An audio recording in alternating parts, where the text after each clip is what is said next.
Hello friends, आज हम आगे का जो चैप्टर है उसको कंटिन्यू करते हैं। हमने पहले ब्राह्मण साहित्य पढ़ लिया है। आज हम बौद्ध साहित्य पर आते हैं। बौद्ध साहित्य में गौतम बुद्ध से रिलेटेड या गौतम बुद्ध की जो शिष्य थे उन्होंने कौन से साहित्य लिखे हैं उनके बारे में। तो मैं थोड़ा सा आपको एक बताना चाहता हूँ कि हमें तीन चीजें पता होनी चाहिए। एक तो पिटक, एक आगम और एक संगम। ये तीन चीजें हैं। पिटक तो ये रहा, आगम और संगम। पिटक, बौद्ध साहित्य को पिटक कहते हैं, जैन साहित्य को आगम कहते हैं और तमिल साहित्य को संगम कहते हैं। ये याद आना चाहिए आपको कि आपसे पूछा जाए पिटक क्या है, तो बौद्ध साहित्य को पिटक कहते हैं, जैन साहित्य को आगम कहते हैं और तमिल साहित्य को संगम कहते हैं। अब बात आती है पिटक। तो बौद्ध साहित्य जो होते हैं उनको पिटक कहते हैं। इसके तीन वर्ग हैं। तीन वर्ग होने के कारण इन्हें त्रिपिटक कहते हैं। बौद्ध ग्रंथों की मुख्य भाषा पाली थी। आपसे कभी अंतर का पूछा, बौद्ध साहित्य जैन साहित्य में अंतर बताइए, तो पहला अंतर तो इन्हें पिटक कहते हैं, इन्हें आगम कहते हैं। दूसरा, बौद्ध साहित्य की मोस्टली भाषा पाली थी, जबकि जैन साहित्य की जो भाषा होती है वो प्राकृत भाषा होती है। या जैन साहित्य मोस्टली जो लिखे गए हैं वो प्राकृत भाषा में लिखे गए हैं। तो त्रिपिटक जो है वो इस प्रकार है, तीन पिटक हैं। तो आपसे पूछा जाएगा त्रिपिटक क्या है, तो त्रिपिटक के बारे में बताइए। तो सबसे पहले आता है सुत्त पिटक। सुत्त पिटक, विनय पिटक और अभिधम पिटक। तीन पिटक है, सुत्त पिटक, विनय पिटक और अभिधम पिटक। सबसे पहले सुत्त पिटक की बात करें, ये बौद्ध धार्मिक, ये बुद्ध के, महात्मा बुद्ध के धार्मिक सिद्धांतों व वचनों का संग्रह है कि गौतम बुद्ध ने कौन कौन से सिद्धांत दिए, क्या क्या वचन दिए, उनका सबका संग्रह सुत्त पिटक में है। ये त्रिपिटकों में सबसे श्रेष्ठ और ब्रह्म है, बड़ा है। इसी में जातक कहानियों का वर्णन है। क्वेश्चन आता है जातक कहानियों से क्या आशय है। जातक कहानियां जिसमें महात्मा बुद्ध को जब निर्वाण महानिर्वाण की प्राप्ति हुई थी, ज्ञान की प्राप्ति हुई, तब उन्होंने उपदेश देना स्टार्ट किया और उपदेश के दौरान उन्होंने इतने ज्ञान की प्राप्ति हो गई कि वो अपने पिछले 500 जन्म से पहले की अपनी स्थितियां बता सकते थे कि वो पिछले 100वें जन्म में क्या थे, 150वें जन्म में क्या थे। तो महात्मा बुद्ध के पूर्व जन्म की काल्पनिक कथाओं की जानकारी मिलती है कि मैं 100वें जन्म में शेर के योनि में पैदा हुआ था। ऐसे इन कहानियों को हम जातक कथाएं कहते हैं। जातक ग्रंथों की संख्या हमें पता होनी चाहिए, कितनी है पूछी जा सकती है, 549। तो क्वेश्चन आता है जातक कहानियों से क्या आशय, त्रिपिटक क्या होते हैं, तो अब कंफ्यूजन नहीं रहना चाहिए, ठीक है। हाँ, फिर आता है विनय पिटक। इसमें बौद्ध संघ के नियम, आचार विचार एवं विधि निषेधों का संग्रह है कि बौद्ध संघ बनाया, महात्मा बुद्ध ने फिर अपना एक संघ बनाया। उस संघ के क्या नियम होंगे, उसमें क्या क्या आचार विचार होंगे, क्या क्या कानून होंगे, विधि, क्या क्या निषेध होंगे, क्या काम नहीं करना, इन सब का संग्रह किसमें है, विनय पिटक में, ठीक है। फिर आता है अभिधम पिटक। इसमें दार्शनिक सिद्धांतों का वर्णन है। दार्शनिक सिद्धांत विनय पिटक हो गया, अधिगम पिटक हो गया, और अधिगम पिटक में इसमें दार्शनिक सिद्धांतों का संग्रह है। अब मैंने आपको बताया था कि बौद्ध साहित्य जो है वो पाली भाषा में है, तो पाली भाषा के अन्य बौद्ध ग्रंथ कौन कौन से हैं, बहुत इंपॉर्टेंट क्वेश्चन है। आपसे पूछा जाए कि किन्हीं दो बौद्ध साहित्यों के नाम बताओ, तो ऐसे क्वेश्चन आ सकते हैं। तो मिलिंद पनो, ये एक ग्रंथ का नाम है, मिलिंद पनो बौद्ध साहित्य का। यूनानी आक्रमणकारी मेनेंडर व बौद्ध भिक्षु नागसेन के मध्य जो वार्ता का वर्णन है वो हमें मिलिंद पनोह में मिलता है। क्वेश्चन पूछा जाता है मिलिंद पनोह के रचयिता कौन थे, तो नागसेन। तो मिलिंद पनोह के रचयिता कौन है, नागसेन। और एक इसमें यह भी पूछा जाता है कि मिलिंद पनोह का अर्थ क्या है, तो मिलिंद पनोह का अर्थ, शाब्दिक अर्थ होता है मिलिंद के कृष्ण।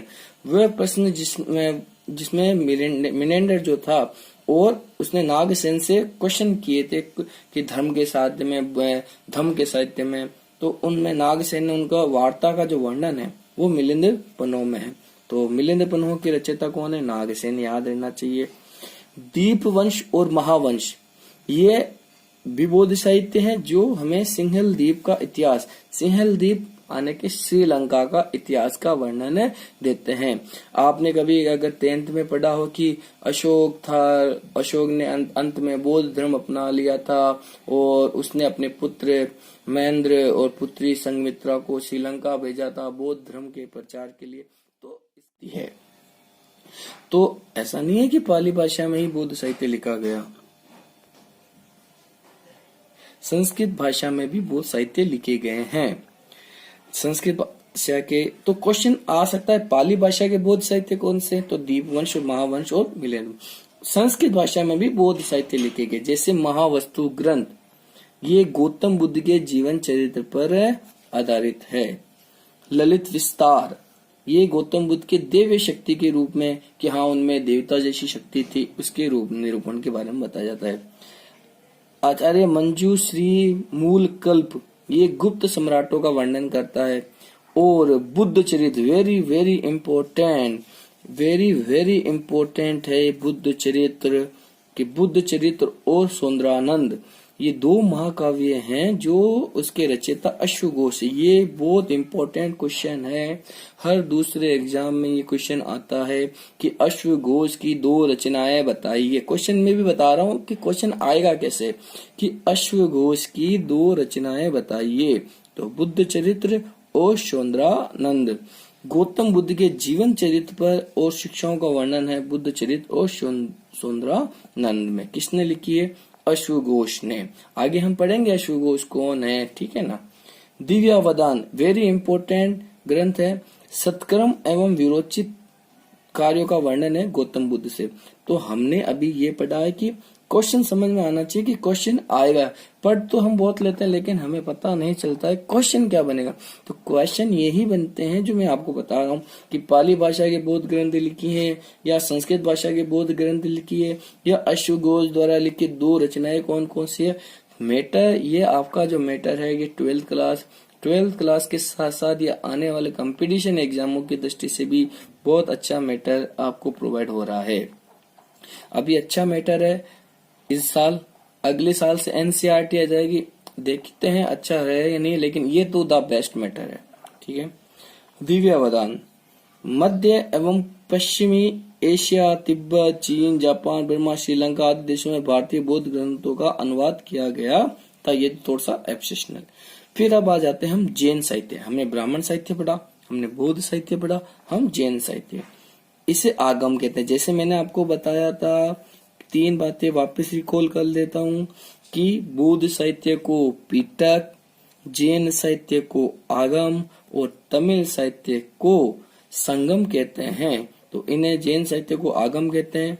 इसके अंतर्गत 12 अंग, 12 उपांग, 10 प्रकीर्ण, 6 छेद सूत्र, 1 नंदी सूत्र, 1 अनुयोग द्वार व 4 मूल सूत्र शामिल हैं।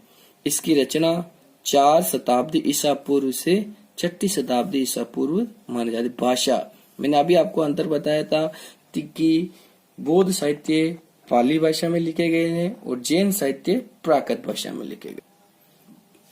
अन्य जैन ग्रंथ की अगर हम बात करें तो कथाकोश, कल्प सूत्र, भगवती सूत्र, वेरी इंपोर्टेंट ग्रंथ है कि कल्प सूत्र और भगवती सूत्र।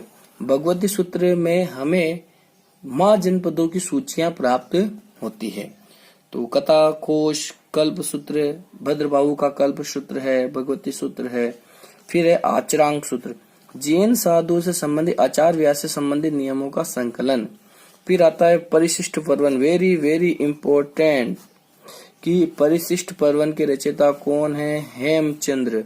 हेमचंद्र जो परिशिष्ट पर्वन के रचयिता है, पूछा जाता है परिशिष्ट पर्वन किसने लिखा या हेमचंद्र की रचना बताओ। तत्कालीन राजाओं और जैन मुनियों के बारे में जानकारी देता है।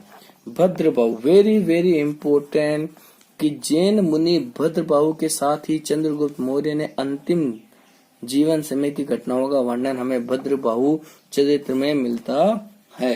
ठीक है, थोड़ा मैं आपको बता दूं, चंद्रगुप्त मौर्य, मौर्य राजाओं में सबसे पहला राजा होता है चंद्रगुप्त, फिर होता है बिंदुसार, फिर होते हैं अशोक। तो चंद्रगुप्त मौर्य ने भी अपने अंतिम समय में अपना धर्म बदल लिया था। चंद्रगुप्त मौर्य ने बौद्ध धर्म अपना लिया था। उनके बेटे बिंदुसार ने अपने अंतिम दिनों में आजीवक धर्म अपना लिया था। और चंद्रगुप्त मौर्य ने जैन धर्म अपना लिया था और बिंदुसार ने आजीवक धर्म अपना लिया था और अशोक ने बौद्ध धर्म अपना लिया था। ठीक है, तो ये भद्रबाहु। फिर अब हमारे आगे चलते हैं धर्मेत्तर साहित्य।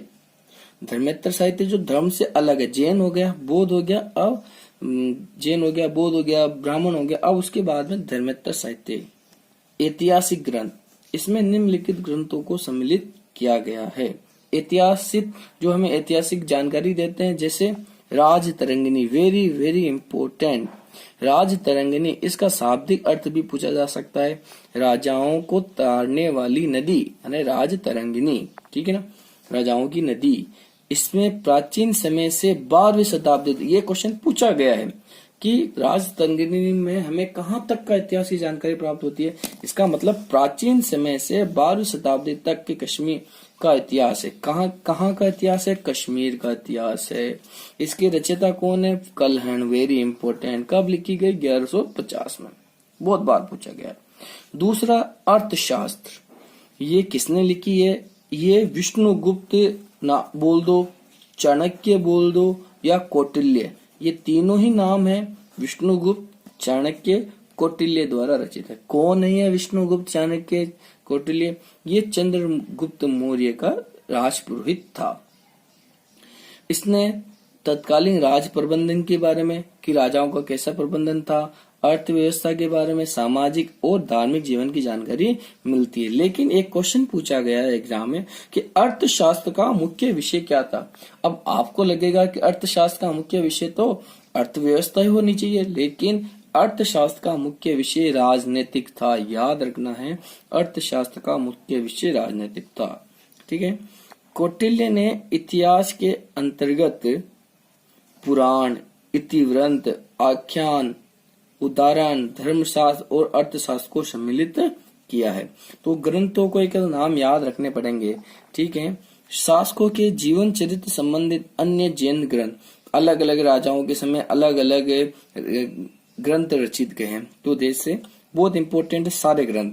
हर्ष चरित्र किसने लिखी? बाण भट्ट ने।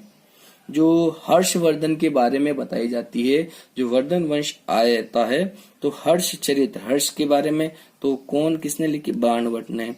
गौडवहु किसने लिखी? वाकपति ने।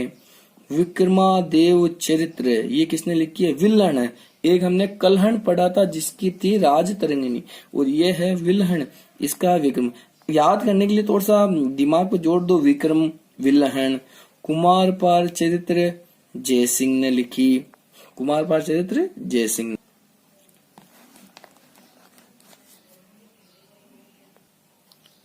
हमीर महाकाव्य किसने लिखा? नैनचंद सूरी ने। नवसहासक किसने लिखा? पद्म गुप्त ने। भोज चरित्र किसने लिखी? भल्लाल ने। और पृथ्वीराज विजय किसने लिखी? जैनत। तो इसमें से एक तो हमीर महाकाव्य वेरी इंपोर्टेंट है, और पृथ्वीराज विजय भी अपने आप में बहुत इंपॉर्टेंट है। ऐसा नहीं है कि बाकी इंपॉर्टेंट नहीं, लेकिन इनसे क्वेश्चन पूछे गए हैं तो ये तो हमें याद रहनी ही चाहिए। ठीक है। तो ये हो गया ऐतिहासिक ग्रंथ। अब होता है विशुद्ध साहित्य ग्रंथ। विशुद्ध, कोई ये शुद्ध का विलोम शब्द नहीं, विशुद्ध का मतलब शुद्ध से भी अच्छा, विशुद्ध। विशुद्ध साहित्य ग्रंथ। विशुद्ध साहित्य ग्रंथों में अनेक नाटक, व्याकरण ग्रंथ, टीका, काव्य, कथा साहित्य एवं कोशों की रचना की गई है, जिसमें उस समय के शासकों, सामाजिक एवं आर्थिक जीवन जानकारी मिलती है, जो इस प्रकार है।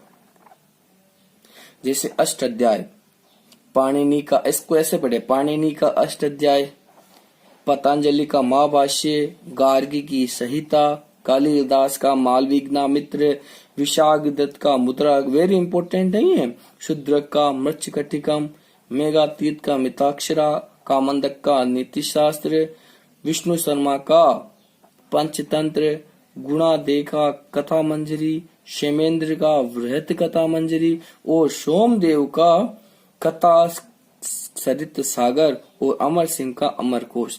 तो ग्रंथ तो याद करने ही होंगे। अब आता है क्षेत्रीय, जो क्षेत्र विशेष में साहित्य थे।